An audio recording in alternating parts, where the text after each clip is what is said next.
Today, we're going to talk about what separates good communicators from great communicators, and it's not on how they practice communicating. It's what they do when it comes to the different tones. And let me explain. Let's get into it.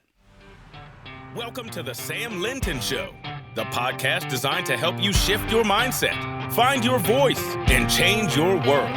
Sam is a pastor, coach, and expert communicator, helping leaders and entrepreneurs like you step into their purpose, speak with confidence, and make a lasting difference. So let's dive in. All right. Before I begin this episode, I think, and I don't know how many people are watching or listening, I think it would be silly for me not to mention the unbelievable just trauma if you're an American listener, our country is going through right now, in particular with the assassination of a conservative activist, Charlie Kirk, also watching the woman in the subway in North Carolina massacred. It's surreal that you can turn this on and watch. So, I mean, I've said this before, I'm a Christian, I'm a pastor, I'm a praying person, and I am also a person that believes in evil. I know that we don't talk about this from a communication standpoint, but I believe that a lot of these things, they turn into this is a me versus you kind of thing. And I'm not saying there isn't a place for a discussion about ideology, but what I'm saying is when you see these things, it's reality of evil. And I heard a quote not too long ago that said, sometimes it takes people to see the devil at work to truly start to believe in God. And I do believe that God is able to bring purpose and to bring peace in the midst of horrible things through Jesus Christ. And so I'm just putting that out there for those of you that are interested. That's how I process it. It's through the lens theologically first, then it's into the other lenses as it comes, practically, politically, of course, relationally, but theology is my number one. So with that said, let's get out of that topic. And I am going to honor, in a sense, Charlie Kirk. And one thing that he excelled at and why people watched him so much is not necessarily because they subscribed to his ideas, but because he nailed this type of communication cold. He was amazing at this. And a lot of people that you and I tune into are amazing at this. And it doesn't matter where you stand politically. If you are an executive, you have to be amazing at this. And this is the idea that I call of situational communication. Situational communication. Now, what does that mean? That means that we don't have a one-size-fits-all communication style when we're speaking. We communicate based on what is happening and, most importantly, who it is that we're communicating to. I've said before, audience is going to be what your focus is. And if you focus on the audience, you're not going to go wrong. But situationally, you have to be aware of more than just who is in the audience, but really what the tone is of what you're trying to convey. So today, I'm going to give you some practical ways to become a situational communicator, a person that is able to go into different situations and match the tone. So we were dealing with, the kids had a bad day one night, and a couple of the kids were weepy about something that was going on with our family. And, you have one kid that's oblivious. The youngest one is usually oblivious. So I asked my daughter, I'm like, you okay? You doing okay? And she's the oldest. She's like, yeah, I'm okay. I'm sad, but I'm okay. And then my middle son, he was crying, and he was just like, yeah, it's going to be okay. And then I checked in on the youngest one, and I said, how do you feel, buddy? What's on your mind? He goes, Roger Dodger. And he just wasn't reading the room at all. Like, he's completely unaware of what was happening. Okay? Now, for kids, it's a good thing. For leaders, it's not. You can be oblivious as a child who doesn't have the wherewithal to be able to read the room. But you would be shocked at how many leaders that I have coached, how many people that I've encountered that don't know how to read the room. They don't know how to match the tone. They believe that they go in, they speak, and they do their thing, and then they are out of there. Like a helicopter just pulls them out, and they go back into their normal lives. That's not how you communicate. So I'm going to give you a handful of these, and I kind of cherry picked from a list. Now there's a bunch of different ones, but I'm going to give you ones that might be the most suitable for you if you're in leadership roles. All right, so let's say I'm going to give you the scenario first. Let's say you're speaking to task-driven, no-nonsense team members. These are the people that are like, tell me what you need, tell me when you need it, tell me how much it's going to cost, tell me where this is going to affect, blah, blah. Like they just want, it's like meat and potatoes. I'm an A to Z person. Give me my dessert if I eat my veggies kind of person. For these people, you are going to focus on what I call direct and to the point. Direct and to the point. So they don't care what went into your decision. They just want to know that they understand your decision. So you want to use short sentences focused on facts and focused on outcomes. And the shorter, the better. They want to know. So I have somebody that I work with that I've dealt with for a long time. And I call them, in my head, they're a 2-story minimum person. So whenever you talk to them and go, so are we wanting to do this and do this, or are we wanting to do this and do this? Or we want to go to Dairy Queen first and then go to the movie, or we want to go to the movie first, then go to Dairy Queen? They will give you 2 stories. Well, when I grew up, my kids, we always went to Dairy Queen after a movie. And one time we saw this movie, blah, blah, blah, blah, blah. And then that leads them to the second story. It's a 2-story minimum. It's like the 2-drink minimum at a club or an improv. Well, there is a danger for this kind of communicator, because often with the people that want the direct and straightforward, they are not going to absorb the stories, because they're like, what does your Aunt Eunice's red tablecloth have to do with me? I just want to know where to put this in the budget. Like, what am I needing to, like, tell me what's actionable here. So direct and to the point is for people that are task-driven, they're no-nonsense. I mean, I'm sure we could dissect the DISC surveys and Myers-Briggs and really get granular about this, but these people. If they're on your team, they're going to respect you being like, hey, do this, here's the goal, here's the deadline, here's your part. And that's all they need to go on it. I have a handful of people in the church that are like this. They are very, just tell me what you want. I don't care how you arrive there. I just trust you. There are other people that are different, and we'll get through that shortly. So direct and to the point, that's one type of communication style. Short sentences, to the point, focus on facts, not emotion, not inspiration. On the flip side, you might have people that I would describe as needing encouraged and uplifted. These are the people that are words of affirmation folks. These are the ones that if you give them a Hallmark card and you write something more in it than just happy birthday, hope you had a good day. If you write you're a great employee, they'll save it, they'll frame it, they'll make it their own for the rest of their days. They'll be remembering you for the fact that you shared this kind word to them.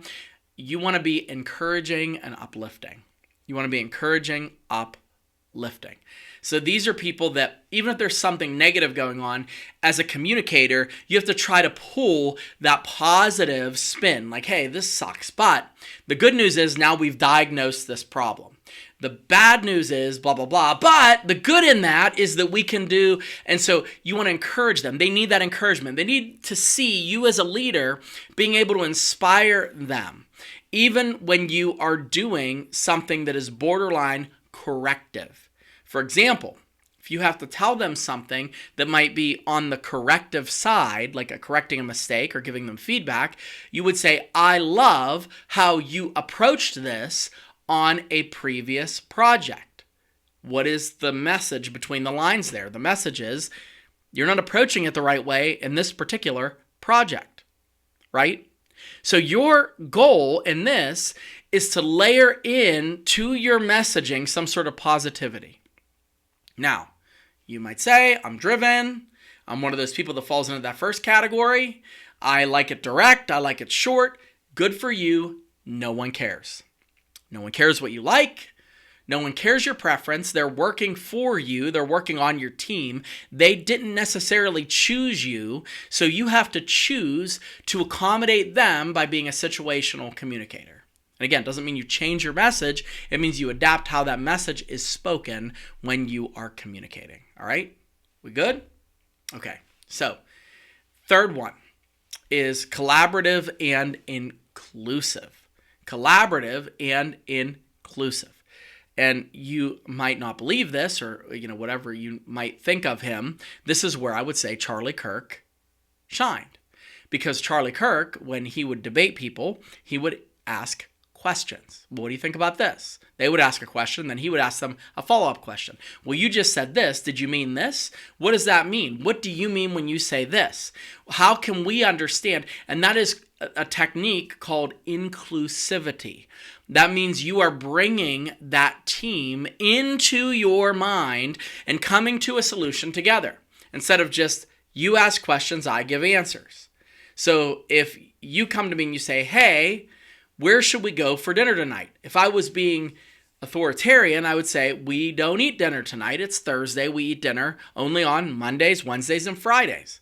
That is me answering. You ask questions, I give answers. Collaborative and inclusive, you say, hey, where should we eat for dinner tonight? I would say, what are you in the mood for? What makes the most sense with where we are? What would you like to see happen? Now, you're wondering in your mind right now, you're thinking, well, I'm a leader. I have to tell them what we're eating. I have to tell them what the plan is. I have to tell them what the budget is. You do, but there's a way that you can do it where you bring them into the conversation and make them part of the conversation.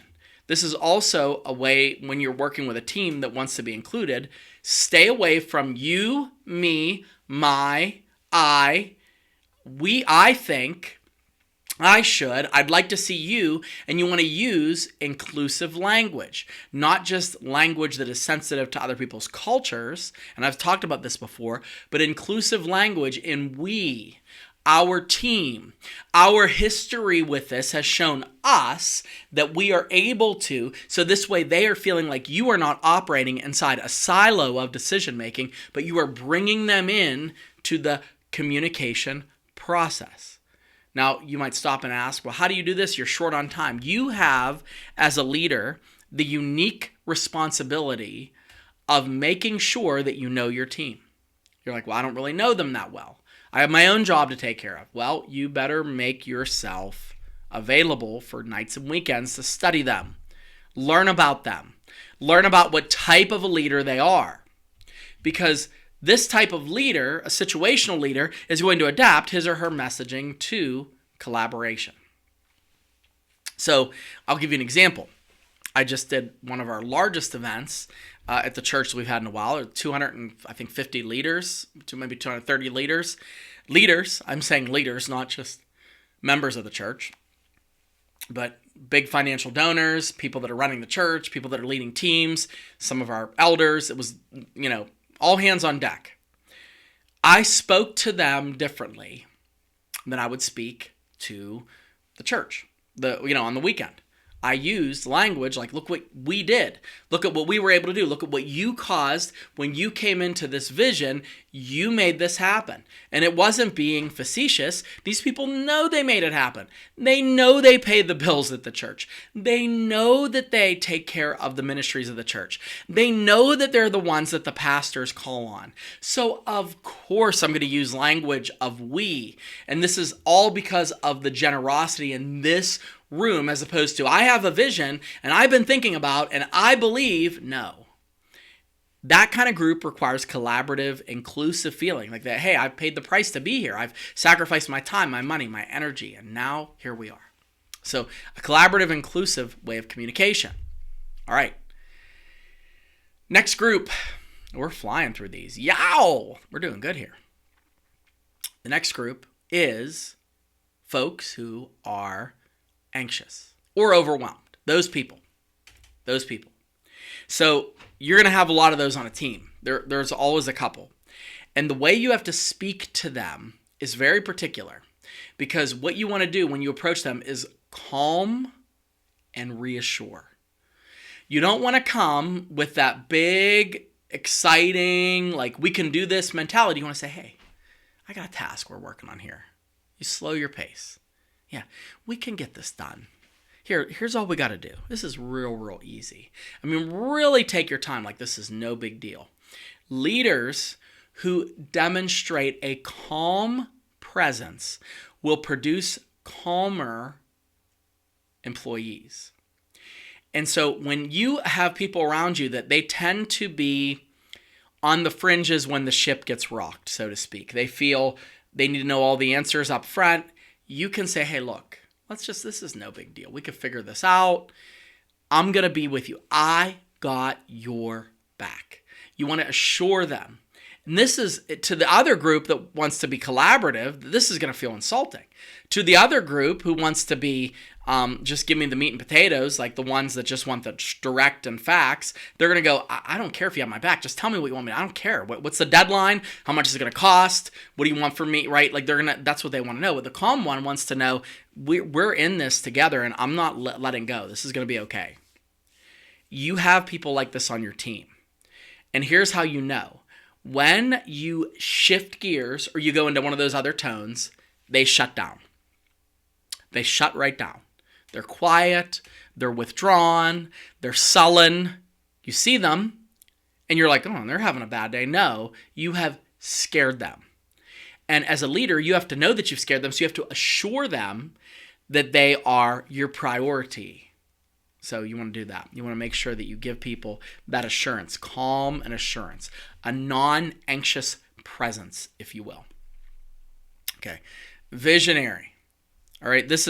Now we're getting into the bigger group ones. Okay. And this is what you would do if you're speaking to a larger group, or if you are trying to speak to the executive team that is ultimately the decision makers. Now, this goes both ways. Some of the executive team, they're going to want the meat and potatoes. Others on the executive team want to know that you are capable of inspiring. And one of the ways that you inspire is by being a visionary. You want to paint a picture of whatever it is using stories. This is an especially useful tool if you are trying to raise capital. If you walk in to a group of people with deep pockets and you start to speak at that big picture, imagine what it's going to be like when we fill that food bank with food, so much so that we have to go out every night just to get rid of it, so that imagine, you give them that vision and they bite into that vision. It really gets that big picture thinker to jump into that vision with you. You want to use pictures of the future. This will happen. This will make an impact on the city. This will change the trajectory of ABC Corporation.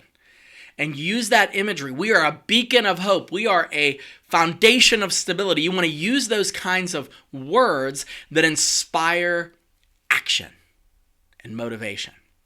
Visionary leaders go far. Visionary leaders can walk into a room and completely get everybody psyched up about a vision that's not even fully formed. It's important. Really important. All right. Moving on. Okay, I'm shooting these off like firecrackers here, so forgive me for being so quick, but I have a couple more. All right. Next. These are for people that are very, very detail oriented.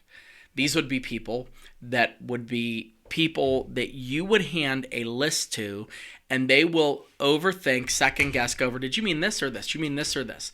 This is for the detail-oriented planners. What you want to do is you want to go with a structured, measured, methodical approach to communication.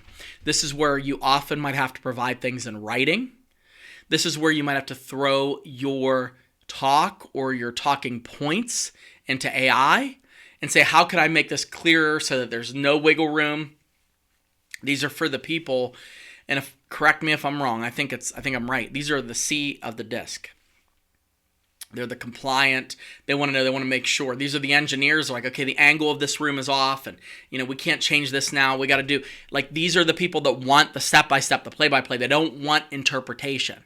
So you as a leader have to be willing to go there with them and provide for them step by step, even if there's a little ambiguity, even if you're letting them have some agency and decision making. They like decision making too, but they want to know exactly kind of where we're going.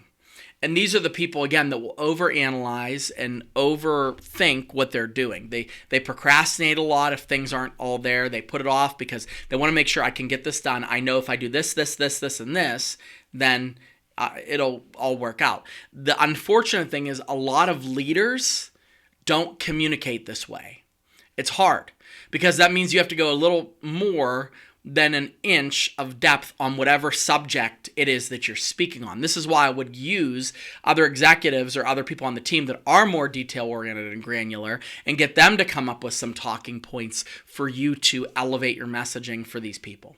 But these people really, really love detail-oriented, really close to plans, more checklists the better, practical steps. And you could speak this way, you could have enthusiasm this way, but you have to do it in a way that makes sense to them or else they're going to turn you off in a sense. Okay, so structured, methodical for those that are detail-minded, detail-oriented. They want to know, give me the nuts and bolts, all the details. How do we get here? What do we do? What's it going to look like? How does this affect me? All that. Okay. All right, here we go. Next one. This is my favorite, and I'll use this a lot, and especially in my role, is playful and lighthearted. Playful and lighthearted. So this is, I talked about this. I did the whole episode on humor. You could look that one up, like how every communicator should use humor. But I believe that most people that are speaking take themselves too seriously. Like, it's just a talk, bro. I mean that. It's just words that are coming out your mouth. That's all it is. It's for the most part, you're not reading the Gettysburg Address. You're not doing the MLK I Have a Dream speech. That's not what you're doing. You're talking to them about the quarterly budget, right? So why not be playful and lighthearted? Especially when it's connected to information that could be dry and boring. So let me go back to that talk I gave the other night to all the donors and all the leaders.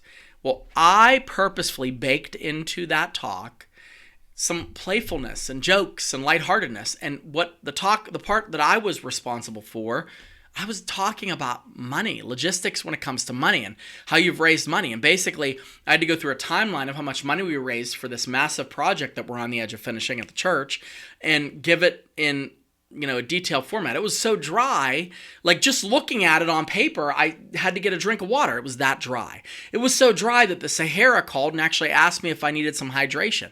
It was so dry that the crackers in my soup got out because they felt like that's too much. Too many dry jokes. All right, it's done. But playful and lighthearted. So I chose to kind of throw some things in there to build rapport, to mention people by name at times, but keeping it appropriate. I don't want to be like I'm not taking it serious. I had to convey about millions of dollars a month. This is a big deal. So you might think, oh, you just goofed off. No, I didn't goof off. I said what I had to say, but I said it in a way that would make you want to listen to it. And because it was leaders, I could get away with being a little more lighthearted. Because it was leaders, I could get away with getting my point across in a way where they know the numbers are available, a lot of them produce those numbers, and I still could keep it lighthearted. So the playful and lighthearted side is really good when you're making informal connections. Some leaders are too presenter mode all the time. They come in, good afternoon, Natalie. How was your night last night? And it's almost like you're checking it off a list. How was your weekend plans? And you're trying to make sure you don't say anything that's non-politically correct. Like, tell me what you did with your family or people you've chosen to refer to as family that you hang out with outside of work. Just chill out. Pretend like you're talking to a friend you met for coffee. Just relax. A leader that is willing to be playful and lighthearted at times can really encourage their team. It took me years to realize how much my attitude impacted the attitudes of the people that were serving with me on my team. And if you're able to break from your own seriousness for even a little bit and play, you're going to get a lot of really positive connection out of that. And it's going to show that you're a great situational leader. Even when things are serious. Again, I'm not saying dump your job. Don't take it serious. Just do you in a playful and fun way. All right. Couple more of these. Let's see here. Let me see if I like this one. I'll scratch this one. Okay, let me end on another one. This is another one that's probably, this is the last one. All right, the last one will be challenging and bold. Challenging and bold. This would be for high-performing individuals. This is not going to work for entry-level people. This is going to work for people that would one day want your job. I mentioned before, I have a new staff member that we have taken on recently. It's changed the whole entire structure of what we do at the church and how we are as a staff. And I noticed about him, he wants to be pushed. He wants to do the hard things. He doesn't stop. He's hungry. Again, because I work with a lot of volunteers, this is hard to do with a volunteer. I mean, it's good. Certain volunteers do it, but if I say, hey, listen to you, I know you're coming in 15 minutes early for service. I want you to greet 100 people by noon. If you don't do that, then you're not even working. Like, they're not going to, that's good. They're going to fall apart. But for a high performer or somebody that has a high level of bandwidth, that they are best when they are carrying a heavy load, the challenging and bold approach may very well be what you need to do in order to motivate them. Sometimes people leave their jobs because they are bored. Not because of the money, not because of your culture. With them, it could be partly culture if this isn't being factored in. But what they are leaving for is because they haven't been, they're not respected enough to be pushed. They're like, do you know what I'm capable of doing, bro? Do you have any idea what I can do if you push? Like, I'm over the top. They know that they're the ones that can run with the ball if you give it to them, but you don't give them the ball. You just give them mundane things that they've mastered. Now it's just every single day is Groundhog Day. They don't like it. So this person wants you to challenge them. They want the burden. They want the challenge. They want, make sure they can succeed. Okay, cure cancer by noon. Okay, calm down there, crazy horse. Okay, let's back up. They want to be able to do it, but they would probably be able to do more than what the person who is worried and anxious and needs the assurance could do. Because they're just going to dive in and just slay. So those people, you want to treat them differently. They love that. Yeah, you can do this, you're going to be the hero. If you're able to do this, you're going to be the hero. I'm like that in a way. I get motivated by that. Sometimes I get motivated by the simple, lighthearted things too. All things motivate you in different times.